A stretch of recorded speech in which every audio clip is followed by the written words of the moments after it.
IVF का process opt करने के लिए कोई शराइत ऐसा सच नहीं है।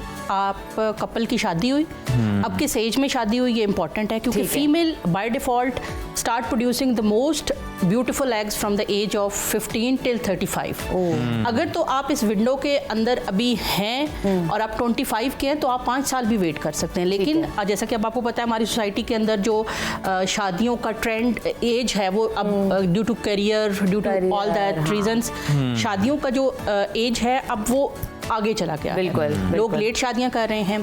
तो अगर मैं ये कहूँ कि आप शादी के 5 साल बाद तक आईवीएफ करवाएं तो ये एक गलत पैरामीटर्स हो जाएगा। ये हर कपल के ऊपर डिपेंड करता है।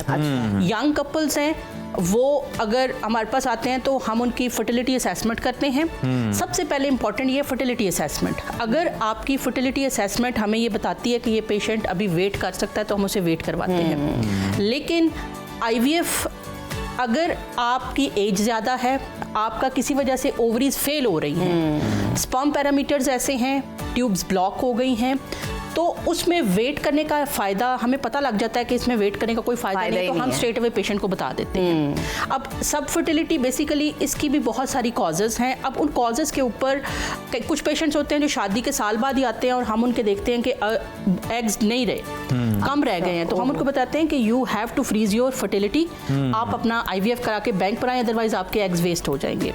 कुछ पेशेंट ऐसे होते हैं जिनकी शादियों को 4-4, 5-5 साल हो गए होते हैं, हम देखते हैं कि उनका तो मसला। और ये आप देखते कैसे हैं? कोई टेस्ट वगैरह करवाते? कौन से टेस्ट हैं वो? प्रॉपर फर्टिलिटी टेस्टिंग होती है। सबसे पहले फीमेल के 3 बेसिक टेस्ट होते हैं, जिसमें कि एक अल्ट्रासाउंड होता है जिसमें उसकी यूट्रस और ओवरीज को देखा जाता है। यूट्रस की साख्त में कोई ऐसा प्रॉब्लम तो नहीं है, क्योंकि uterus is meant for carrying the baby. और ओवरी जो है उसके अंदर एग्स पड़े हुए हैं। अब हम देखते हैं कि क्या नंबर ऑफ एग्स हैं, क्या ओवरीज का रिजर्वायर क्या है, क्या वो they are about to deplete या अभी हमारे पास टाइम है, उसको देखते हैं। इसके अलावा एक टेस्ट होता है AMH का, एंटी मोलेरियन हार्मोन, जो कि इनडायरेक्टली हमें क्वालिटी ऑफ टेस्ट का बताता है।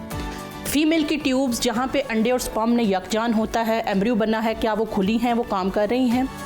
ये कुछ बेसिक फीमेल के टेस्ट होते हैं। मेल का एक ही टेस्ट होता है, that is called semen analysis.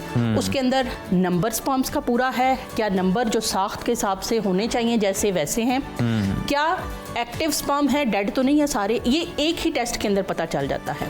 ये बेसिक से टेस्ट करवाने के बाद फिर हम पेशेंट को फर्टिलिटी प्लान देते हैं। यहाँ पे मैं आपके चूँकि फोरम पे आई हुई हूँ तो मैं आई वुड लाइक कि मैं इस चीज़ को असेस करूँ कि जब भी पेशेंट, सब फर्टाइल पेशेंट डॉक्टर के पास जाता है, in the same way doctor भी जब वहाँ पे बैठा होता है तो वो अपने ज़हन में जाता है कि मैंने अब डॉक्टर की 2000 रुपये फीस दी है तो मुझे कोई दवाई लिखी जानी चाहिए। आप बीमार नहीं हैं।